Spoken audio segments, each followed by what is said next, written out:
욥기서 28장 말씀입니다.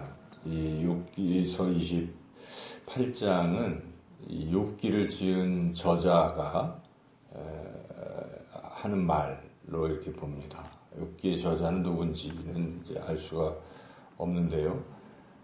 지금 앞에서 4장부터 27장까지 욥과 세 친구들이 이렇게 서로 대화를 나누지 않았습니까? 그 대화를 나눈 것은 욥기서 3장에서 욥이 독백을 한 것을 가지고 이렇게 서로 이야기를 하게 된 건데, 3장의 독백의 내용은 욥이 탄식하는 내용이었습니다. 왜 나를 이 땅에 살게 하였는고 내 생일을 저주하노라, 막 이렇게 고난 속에서 이제 욥이 내뱉은 그 말을 듣고 위로하러 왔던 세 친구들이 그 말에 대해서 반박을 하면서 네가 죄를 졌으니까 그렇게 고난을 받지 왜 자꾸 하나님을 원망하고 탄식하냐, 회개해라, 이제 이런 얘기를 한 거죠. 그런데 욥은 답답한 거죠. 자기는 죄를 안 짓고 고난을 당하고 있는데 자꾸 죄를 져서 고난을 당한다고 하니까 욥은 항변을 하고 하는데, 이제 그 내용이 번갈아 가면서 세 번에 걸쳐서 이렇게 세 친구가 세 차례, 그 중에 마지막 빌닷 소발은 얘기를 못했고 이제 할 말들이 없었던 것인데, 욥은 거기에 대해서 계속 그렇게 얘기를 하고, 그런데 이제 욥의 이야기를 우리가 쭉 들어보면 욥은 점점 하나님에 대한 신앙이 깊어지고 있었고, 세 친구들은 변함없이 똑같은 잣대만 가지고 친구를 비난하기만 했던 이제 그런 대화를 우리가 쭉 들었는데, 서로 그렇게 대화를 나누는 과정에 또 하나 이제 지혜라는 부분을 가지고 서로 논박을 하는 부분도 있었습니다. 누가 지혜로운가?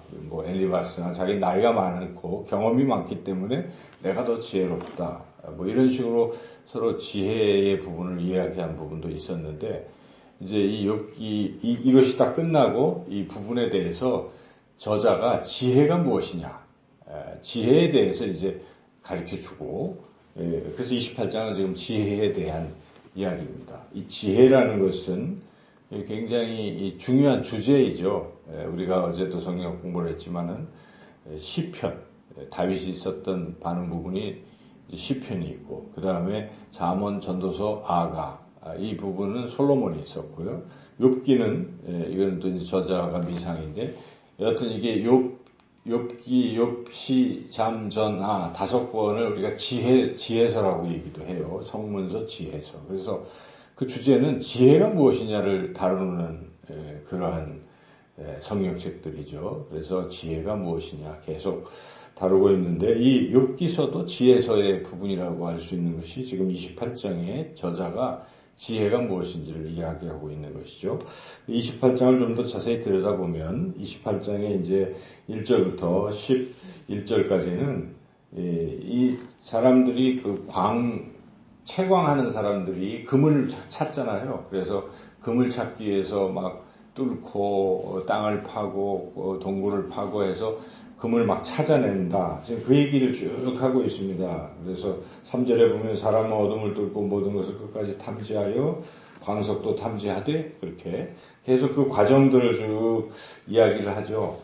그런데 그렇게 해서 인간들은 광물을 채취할 수는 있지만 지혜를 찾을 수 있느냐 이겁니다. 그래서 12절을 한번 읽어볼까요?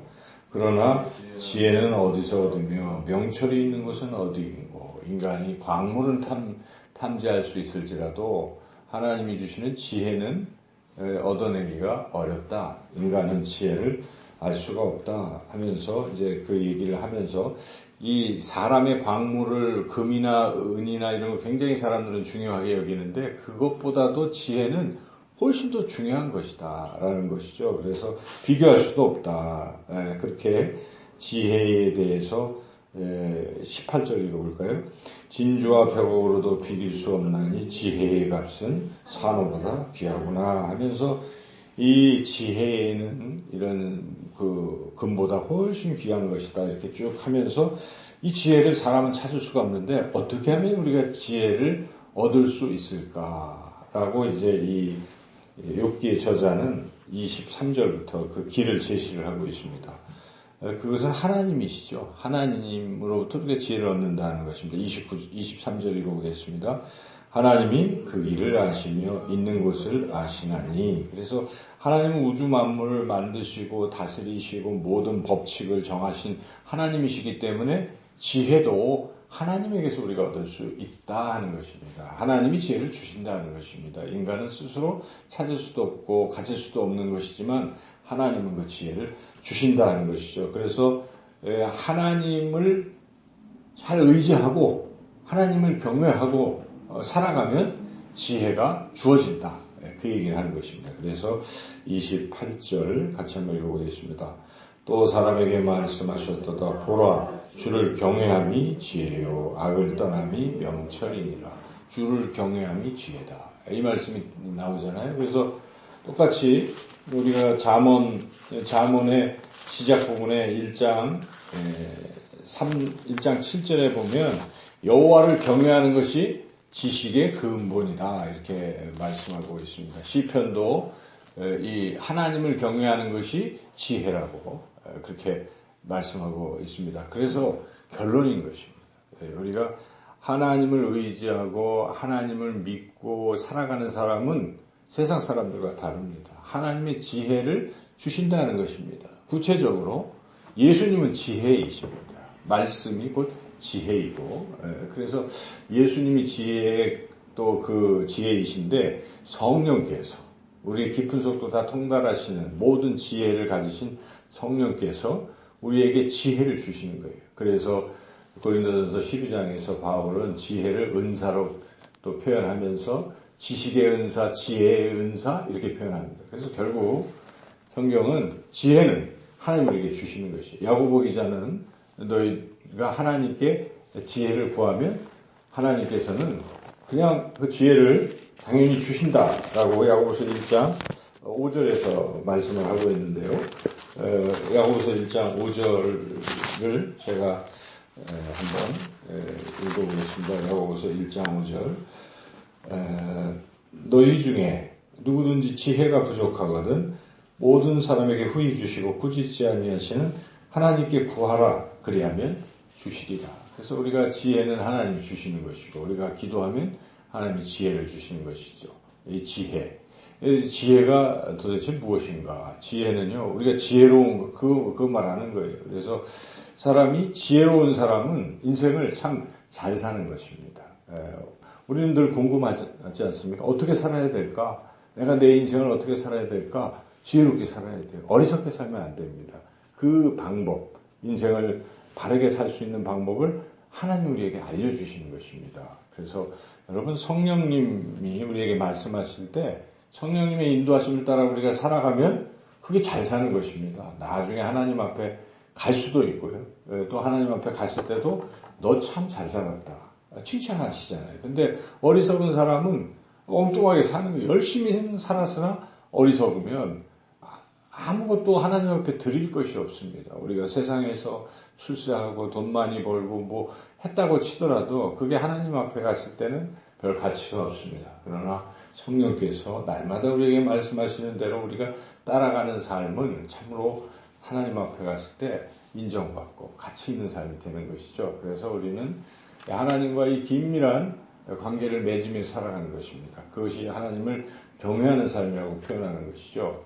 그리고 특별히 하나님을 인정한다는 것은, 하나님을 경외하는 것은, 하나님을 두려워하는 것이 하나님을 경외하는 것의 뜻이잖아요. 그래서 우리가 이 하나님을 인정하고 하나님 앞에 겸손하고 하나님을 말씀을 잘 듣고 순종하는 것, 이건 다 경외하는 사람들이 할 수 있는 일이죠. 하나님을 우습게 알고 하나님을 두려워하지 않고 내가 더 옳고 내 마음대로 내 주장대로 하는 사람이 하나님을 경외하지 않잖아요. 교회에 와서도 마찬가지예요. 어떤 분들은 참 겸손해요.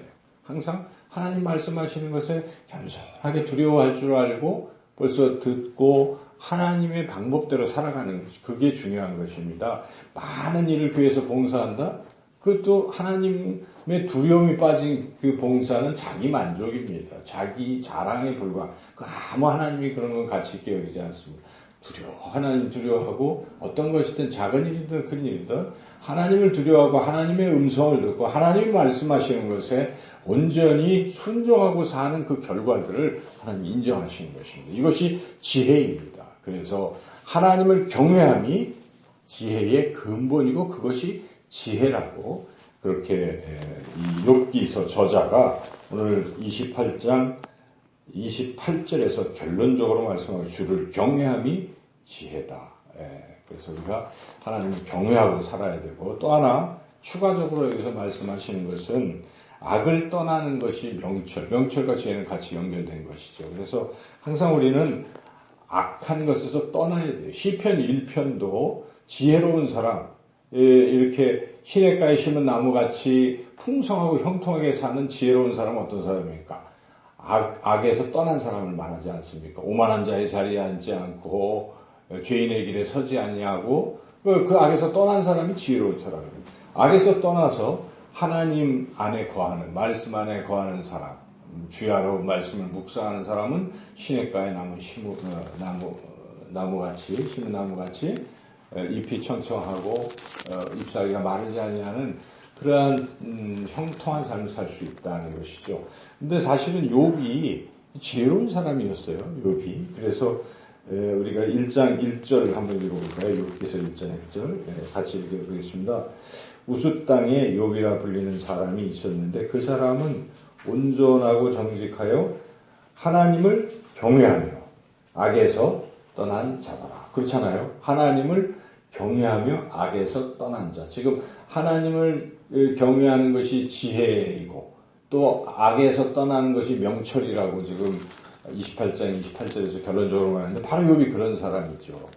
그래서 욥은 사실은 그렇게 지혜로운 사람이죠. 그럼에도 불구하고 지금 이런 고난을 받으며 친구들로부터 이런 엉뚱한 소리를 들으면서도 욥은 지금 이렇게 끝까지 가고 있는 것이죠. 그래서 우리가 이제 내일 말씀에서는 욥이 처음에 한번 독백했을 때 친구들이 막 얘기했잖아요. 근데 이제 조금 굉장히 성숙한 모습으로 다시 독백을 하는 게 이제 29장에서 31장까지. 그래서 그 말씀 어떤 얘기를 할까? 이제 그걸 우리가 한번 또 그 말씀을 통해서 이제 깨달아가게 될 것입니다. 오늘 말씀 결론을 내린다면 우리는 지혜로운 삶을 살아야 됩니다. 지혜로운 삶은 하나님을 경외하는 삶이다. 그리고 그 하나님을 경외한다는 것은 하나님을 두려워한다는 것입니다. 하나님을 인정하고 하나님 말씀에는 두려우니까요. 무조건 순종하는 것입니다.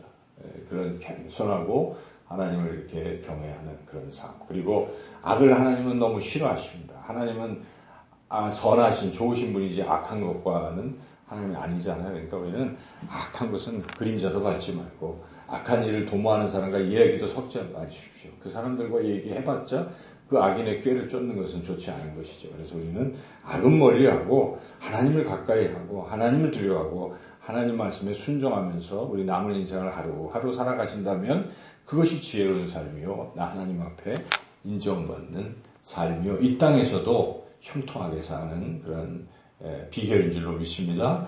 오늘도 하나님을 두려워하시고 악에서 떠나는 삶이 되시기를 주님의 이름으로 축원합니다.